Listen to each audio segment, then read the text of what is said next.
E pra vocês também, eu sei que existe uma curiosidade também, e não acho isso anormal.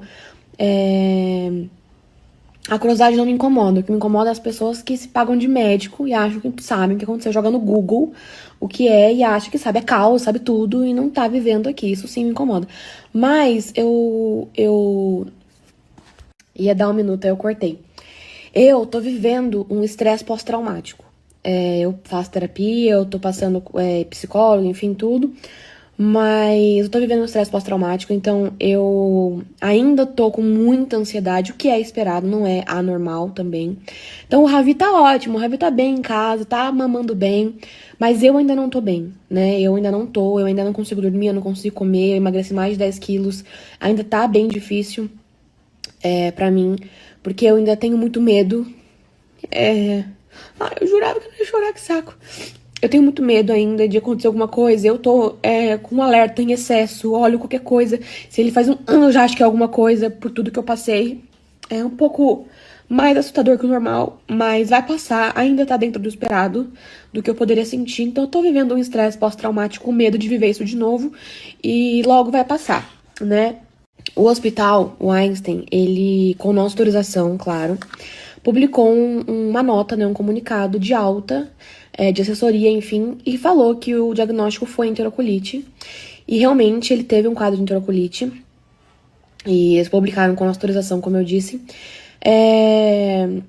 E assim, muita gente falou, nossa, mas não era raro? Então, a gente sempre falou com muita clareza, é raro para a idade dele, né? Enterocolite é muito rara para bebês a termo, bebês recém-nascidos que nasceram no tempo esperado. Para bebês prematuros não é raro, mas para a idade dele é raro. E é sim uma doença muito grave, inclusive eu tinha muito medo de contar o diagnóstico, porque eu sabia que muitas mamães já tinham perdido seus filhos, principalmente prematuros, com enterocolite. Eu tinha medo de postarem, falarem, perdi meu filho, isso aqui, isso me assustar mais ainda, sabe? Vivendo aquele turbilhão. Que é a enterocolite necrosante, né? Que muitos bebês passam, muitas mães já viveram isso e pode virar um caso cirúrgico, perfurar o intestino, enfim. O caso do Ravi não foi necrosante porque não necrosou. Graças a Deus, ele nunca chegou ao ponto de precisar de uma cirurgia, não perfurou o intestino, mas ele teve muitas complicações dentro da enterocolite que são graves. Então, a gente ficou por um fio, sabe? A gente rezava todos os dias porque a qualquer momento poderia acontecer uma situação pior de perfurar, porque ele teve todos os sinais radiológicos, uns exames de que era grave, de que poderia piorar. Não, a gente não sabia se era uma linha tênue que estava subindo, piorando, ia descer, ou se ia só subir e piorar cada vez mais e poderia perfurar. Então foi muito assustador. Vi também algumas pessoas que jogam no Google e acham que o Google diz tudo. Nossa, mas poderia ser falta de oxigênio do parto que causou isso nele. Sim, muitos bebês, principalmente prematuros, quando falta oxigenação, tem hipóxia, entre outras causas, pode sim faltar oxigênio no intestino e causar uma enterocolite. Como eu sempre falei, não é o caso do Ravi, não teve nada, absolutamente nada a ver com o parto. O Ravi nunca teve uma falta de oxigenação no sangue, a saturação nunca baixou e também não teve nada no parto, não teve hipóxia, não teve falta de oxigênio. As pessoas confundem o desconforto respiratório que ele nasceu com o coração desacelerar, ter uma hipóxia, faltar oxigênio pro bebê quando ele nasce mesmo, sabe? Isso ele não teve.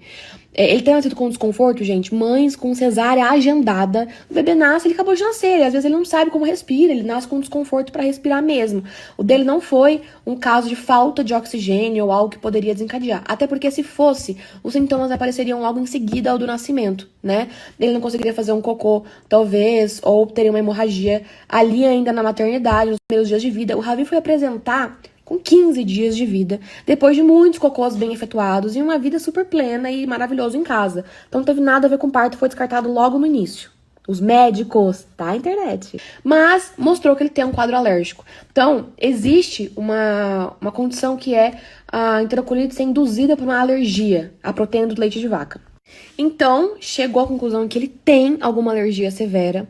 Então, provavelmente, a enterocolite foi induzida por uma alergia severa que atacou o intestino dele. Então ele tem uma alergia, por exemplo, ao meu leite, né? Ele tava amamentando, era uma alergia muito forte, provavelmente uma PLV, não dá pra saber ainda de qual proteína do leite, ou se foi a ovo, ou se foi a castanha, que são coisas que dão muita alergia e que eu comi demais no período em casa. Mas alguma coisa desencadeou a enterocolite, que é uma situação muito grave que a PLV pode causar. Então a PLV não é uma alergiazinha básica, não. Tem sim quadros muito tranquilos de PLV, mas tem quadros muito perigosos, como foi com o Ravi. Então, mãe, acredito que foi a alergia que induziu, mas pode sim ter sido uma coisa cruzada ali da alergia com o infeccioso, por ter chegado ao ponto de ser tão grave. Não dá pra saber, tá? A gente nunca vai confirmar isso, não vai entrar no intestino dele e ver a bactéria lá. Até porque eu nunca ia estar em paz mais com ele amamentando, sabe? Eu, assim, bato palma pras mães que conseguem fazer essa dieta e que dá certo. Mas a minha cabeça eu ia ficar maluca, sabe? Então eu cheguei à conclusão que o melhor pra ele era que eu não amamentasse mais, porque eu ia ficar uma mãe que não ia estar bem amamentando, com medo de estar fazendo mal a ele, o meu leite tá fazendo mal a ele, e não vou mais amamentar.